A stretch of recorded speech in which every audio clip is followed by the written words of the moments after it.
Сайн байцгаана уу? Шинэ өдөр дахиад эхлэж байна. Эзний амьд үгээр энэ өглөөг дахин эхлүүлцгээе. Хамтдаа залбирцгаая. Эзэн бурхан минь тандаа баярлалаа. Шинэ өдөр, шинэ өглөө эхлэж байна. Таны амьд үгээр энэ өдрийг эхлүүлж байна. Эзэн минь та өгөөд таны ариун сүнс зааж ойлгуулж, оюун санааг нь зүрх сэтгэлийг нь шинжлэх болтугай. Би таны үгийг уншаад бас шийдвэр гаргаж өнөөдрийг эхэлж байна. Эзэн танд даатах Есүсийн нэрээр залбирч байна. Амен. За бид нар өнөөдөр Матай номны 26 дугаар бүлгээс үргэлжлүүлэн уншицгаая. 26-гийн 69-с 75 дугаар ишлэлийг уншицгаая. За би эндээс уншия. Матай 26-гийн 69-с 75 дугаар ишлэл.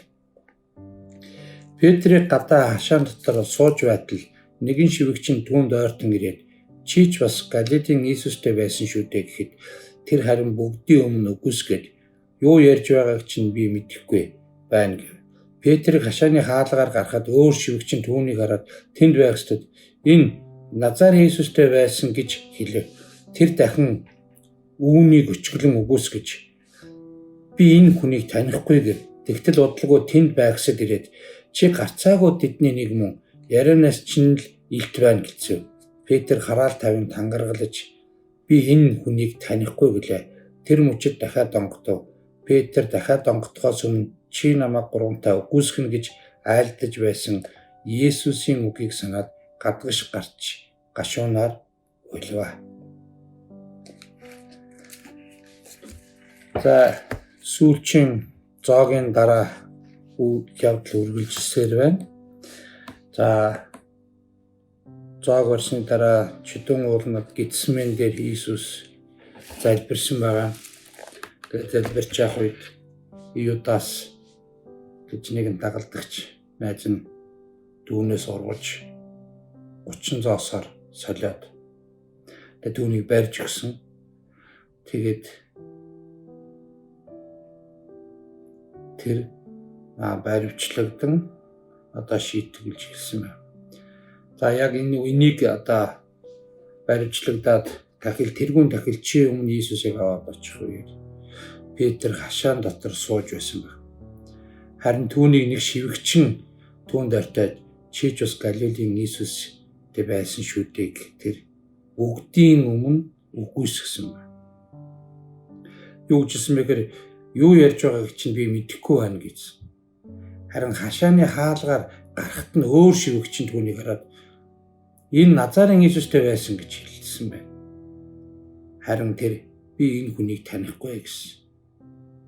Харин тэнд байсан хүмүүс ирээд чи гарцаагүй тэдний нэг мөн ярианаас чинь илт байна гэж хэлэхэд нь Петр хараал тавин тангаргалж байна. За ингээд Иесусийн хэлсний дагуу Иесусийн үржилэн бас Петрт хэлжсэний дагуу нөгөө найз нь 3 удаа Иесусыг үгүйсгэж байна. Дагалдагч биднэртсэн хүмүүст Иесусийн дагалдагч, Иесусийн цуглаанд явдаг, Иесуст итгэдэг гэдгийг хүмүүс хараад бас ярьж байгааг нь хараад бас бидний амьдралыг хараад мэддэг байгаа.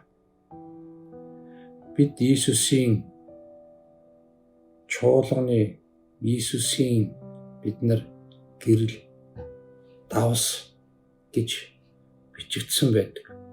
Тэгээ биднээс Иесус Христ харагддаг.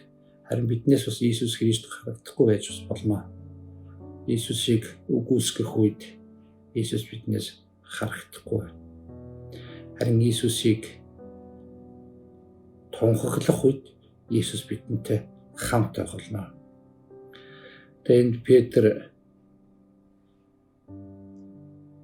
Иесусийн төлөө түүний баривчлагаар ирсэн цэргийг хүртэл чихийн тас огтлоод хамгаалж байсан боловч яг өөрөө баригдахаар үед одоо ирэх үедээ Иесусээс одоо нүүр уруулж бас үгүйсгэж байгаа гэсэн гарч байна. Харин төгсгөлд нь Иесусийн хэлсэн үгийг тэр санаж байгаа. Яг 3 дахь үгүйсэх үед нь дахиад онгоцсон.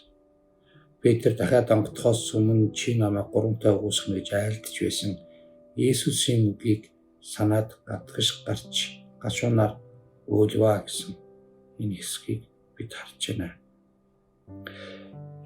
Хичнээн Иесусыг танихгүй би бас энэ хүний чинь мэдэхгүй гэж хэлсэн ч Иесус өөрт нь тэгнэ гэдгийг хэлснийг Петр санаад гадагшаа гараад гашуунаар өөллөө гэж байна. Үүндээ Петрт ичүүртэй байсан баха. Найзгаа үгүйсгчгээд дараа нь яг тэгж хэлснийг нь батлаа дахиад донгодох үед түүний зүрх сэтгэлд ичүүр бас үнэхээр аимшиг санагдсан байх. Урвж байгаагаа бас түүнийг үгүйсгэж байгаагаа бодохдоо үнэхээр муухай байсан баха. Тэр гашуунаар уйлсан гэж энэ дээр бичсэн байна. Гэсэн ч Иесус чи тэгнэгэд Иесус түүнийг хайрлахаа орхиогүй юм аа. Петр Иесусийг 3 удаа үгүйсгэсэн гэдгийг бүгд мэдж байгаач Петр онцгой зан гаргаж байгаа ч Петр үнэхээр Иесусээс зайгаа барьж байгаач бас үнэхээр айсан ч гэсэн Иесус түүнийг уучлсан юм аа. Иесус Петрийг үнэхээр түүний зүрхийг мэддэг байсан юм аа. Иохан номон дээр Иесус амьсныхаа дараа Петрийг дуудаад дахин босгодог. Миний хургыг тижээ, миний хондыг хариул гэж хэлдэг. Петр яг Иесусийн хэлснээр ингэж амьдрсан юм. Амьдралынхаа сүүлчийн жилүүдийг эзний сайн мэдээний төлөө Петр зориулж мөн Иесусийн төлөө үхтэй ч гэсэн Петр эзэн шигээ үхэхгүйгээд доош хараад цогцолсон гэж байдаг юм аа. Иесус бол аврагч эзэн. Бид түүнийг үгүйсгэсэн байсан ч үнэхээр найз нь түүнээс үнэхээр холдсон байсан ч ганцаардаа хэцүүдсэн үедээ ч Бурхан Петрийг орхиогүй юм аа. Түүнийг хайрлсан хэвээрээ байсан. Иесус ч гэсэн өнөөдөр ч гэсэн та бидний гаргасан олиггүй муу занг ч гэсэн уучлж хайрлсан хэвээрээ байгаа. Иесус та бидээр дамжуулан авралын сайн мэдээний ажилд сонгож дуудсан гэж та итгэж болно. Мөн бид Иесусийн энэ хайрыг үргэлж санах хэрэгтэй юм. Бидний төлөө амиа өгсөн Иесус Христ бидний төлөө өөрийнхөө амийг өргөсөн Бурхан бидэнд гайхамшигтай сонголтыг өгсөн Иесус Христ алдарших болно. Өнөөдөр Иесусийн тухай ярьцгаая, баяртайгаар ярьцгаая, зоригтойгоор ярьцгаая. Тэр биднийг хайрласаар байгаа. Тэр биднийг үргэлж хамт байж хамгаалсаар байгаа. Тэр бол бидний эзэн юм аа. Хамтдаа залбирцгаая. Иесус минь таньд баярлалаа. Тэгээ энэ хэсэг дээр Петр таныг 3 удаа үгүйсгэж байна. Хүмүүс түүнийг мэдээд хэлсэн ч тэр Иесусыг үгүйсгэсэн. Харин Бурхан та хизээ бид таныг үгүйсгэж, хизээ бид таныг сайн мэдээ ярихаас зайлсхийж, хизээ бид сайн мэдээ ярихгүй өнгөрөхийг та үргэлж мэдэж байдаг Бурхан. Тэгсэн ч та биднийг хайрласаар байгаа. Харин эзэн минь өнөөдөр бас сайн мэдээг Иесус таны тухай ярихад та туслаач. Бас мартахгүй хад туслаач. Бас өөрийгөө давж гарахад туслаач. Ариун сүнсний ятгалгаар сайн мэдээ ярих хүчийг өгөөч гэж гуйж байна. Есүсийн нэрээр залбирч байна. Аамен. Иесус Христ танаар дамжуулан алдарч холтойгоо эзэн тантай өнөөдөр хамт байх болно. Иесусийн нэрээр.